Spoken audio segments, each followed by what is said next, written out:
لوگ اپنے مال کو قربان کرتے ہیں، لیکن حضرات یہ کوئی نئی بات نہیں ہے یا کوئی پہلی بار نہیں ہوتا ہے۔ یہ آقا کے آنے سے پہلے بادشاہوں نے کام کیا ہے، اس زمانے کے بادشاہ۔ اور آج جو مدینہ شریف آپ دیکھتے ہیں کہ اگر مدینے کے نام آ جائے تو عاشق رسول مچل جاتا ہے، عاشق رسول مچل جاتا ہے، اس کی دل کی جو کلیاں ہوتی ہیں وہ کھل جاتی ہیں۔ اور کیوں کھلتی ہیں؟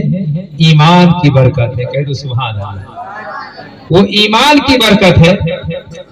اور حضرات ایک بات اور بھی بتا دوں، الحمدللہ ہمارے محبی گرامی علی جناب محسن بھائی، یہ بھی الحمدللہ ہر گھڑی اور ہر وقت، دیکھیے کچھ بات ایسی ہوتی ہے اور میں سب کا تہہ دل سے شکریہ ادا کرتا ہوں، سبھی کا، کوئی اس میں ایسا نہیں ہے، پہلے بھی میں نے سب کے لیے مطلب کہہ دیا اور جو دل میں تھی، لیکن ابھی ہمارے محبی گرامی بھی آئے ہوئے ہیں تو میں بھی ان سے گزارش کرتا ہوں کہ محسن بھائی یہ کرسی خالی ہے، کم سے کم سب کو میں نے بٹھایا، کوئی تیار نہیں ہوا، لیکن آپ کم سے کم بیٹھ جائے، جگہ پر ہو جائے، آ جائیے بالکل اپنی جگہ پر۔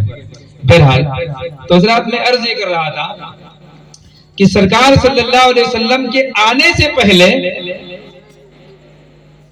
اور 1000 سال پہلے سرکار پیدا نہیں ہوئے تھے، پیدا رب نے تو پہلے پیدا کیا تھا، رب نے تو پہلے پیدا کیا، لیکن جسمانیت کے ساتھ، ہاتھ اور پیر کے ساتھ، انسانی لبادے کے ساتھ رب نے سب سے آخر میں پیدا کیا، تمام ساری کائنات بن گئی، سارے نبیین صدیقین جس کی ضرورت تھی، جس کو رب کو بھیجنا تھا وہ تمام کے تمام آ گئے، لیکن جب باری آئی آمینہ کے لال کی تو اس کے بعد اب کوئی نہیں آئے گا، اگر کوئی آئے گا تو جھوٹا ہوگا، اس لیے کہ رب نے قرآن نے فرما دیا وخاتم النبیین کہ اے محبوب اب تمہارے بعد نبوت کا دروازہ بند ہے، اب کوئی نبی نہیں ہو سکتا، اگر کوئی نبوت کا دعویٰ کرے، نبی ہونے کا دعویٰ کرے گا تو جھوٹا ہوگا۔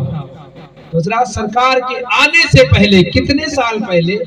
1000 سال پہلے، اور مدینہ تب وہاں پر کوئی مکان، کوئی چیز نہیں تھی، کوئی محل نہیں تھا، کوئی گھر نہیں تھا۔ اس زمانے کا بادشاہ کے نام ذہن سے نکل گیا ہے، انشاءاللہ تعالی کبھی یاد آیا یا دوران گفتگو یاد آ گیا تو انشاءاللہ بتا دوں گا۔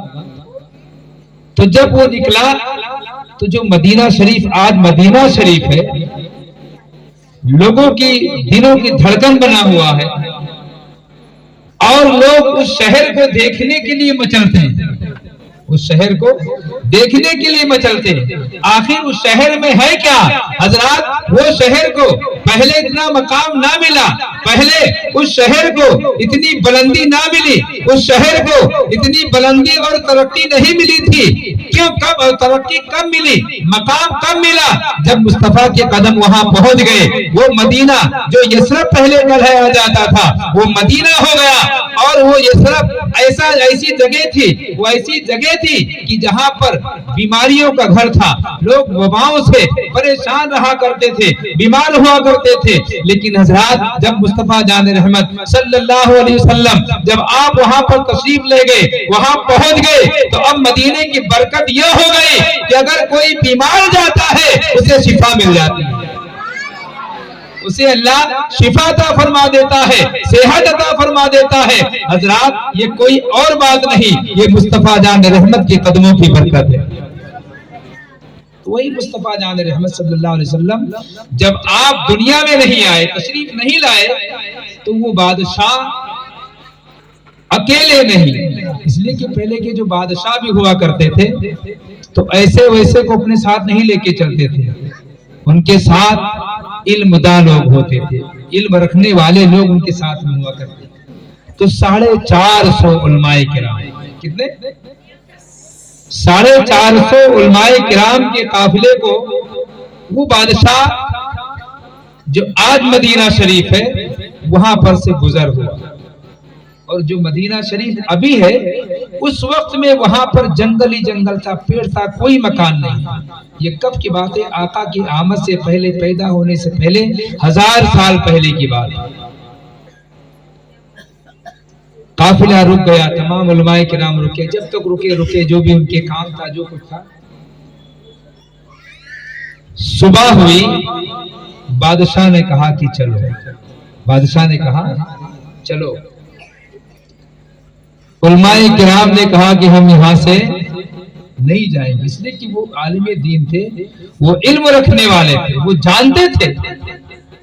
اس لیے کہ کتابوں کے اندر سرکار صلی اللہ علیہ وسلم کی آمد سے پہلے آپ کے آنے کا چرچا ہوتا تھا، آپ کا تذکرہ ہوتا تھا.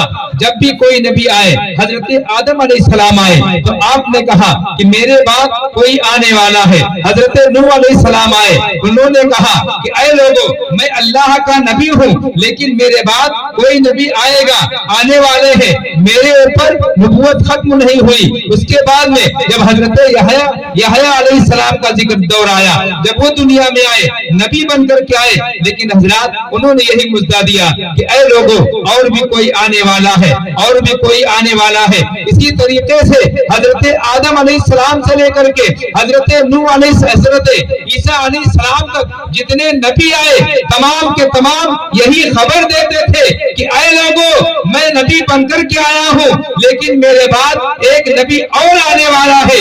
قرآن کی آیت ہے، رب فرماتا ہے قرآن پاک کے اندر آیت ہے کہ حضرت عیسیٰ علیہ السلام فرماتے ہیں کہ میرے بعد کوئی نبی آنے والا ہے اور وہ نبی آئے گا تو نام کے ساتھ بشارت دیتے ہیں کہ وہ نبی کا نام احمد ہوگا. احمد ہوگا. 28ویں سپارے کی آیت ہے، سورہ صف کی آیت مبارک کے اندر مکمل پورا بیان ہے. لیکن حضرات میں اس موضوع کی طرف نہیں جاؤں گا، اس لیے کہ میں تھوڑی دیر کے لیے کھڑا ہوا ہوں. تو حضرات جتنے نبی آئے تمام کے تمام یہ خبر دیتے رہے کہ میرے بعد نبی آنے والے ہیں، میرے بعد نبی آنے والے ہیں. لیکن حضرات جب سرکار آ گئے تو حضرات جب نبی آنے والے کی خبر ہوتی تھی تو اس زمانے کے علماء کرام کتابوں میں تحریر کیا کرتے تھے، کتابوں میں لکھا کرتے تھے کہ اے لوگوں، ایک نبی آنے والا ہے اور وہ نبی ایسے دور میں آئے گا کہ جہاں پر انصاف ختم ہو گیا ہوگا، لوگ حیران و پریشان ہو رہے ہوں گے، اور ایسے وقت میں ماں باپ کی قدروں کو پیروں کے تلے کچلا جا رہا ہوگا. ایسے وقت میں وہ نبی آئے گا. اور پھر کچھ لوگوں نے لکھا کہ وہ نبی ایسے دور میں آئے گا کہ جب ماں باپ کی اور بیٹیوں کی قدر و قیمت نہیں ہو رہی ہوگی. لیکن حضرات آقا کریم صلی اللہ علیہ وسلم کی ایسی بے شمار نشانیاں ظاہر کی گئی. علماء کرام نے لکھا اور یہ بھی کہا گیا کہ وہ نبی کہاں پر پہنچے گا، کیسے پہنچیں گے، کیسے آپ وہاں تک جائیں گے. حضرات یہ ساری باتیں وہ علماء کرام جو 450 بادشاہ کے ساتھ میں گئے ہوئے تھے وہ سب جانتے تھے، اور سب نے کہا کہ یہاں سے مجھے محسوس ہو رہا ہے کہ یہی جگہ ہے کہ جہاں پر وہ نبی آنے والا ہے. آپ صبح ہوئی، بادشاہ نے کہا کہ چلو، تو اس نے کہا، ان لوگوں نے کہا کہ ہم یہاں سے نہیں جائیں گے. کیا کہا؟ کہ ہم یہاں سے نہیں جائیں گے. اور کیوں نہیں جائیں گے؟ اس لیے کہ میں نے کتابوں میں پڑھا ہے کہ ایک زمانہ ایسا آئے گا کہ اس زمانے میں یہاں پر اس نبی کا گزر ہوگا کہ جس نبی کے صدقے میں اللہ نے ہمیں زندگی عطا فرمائی.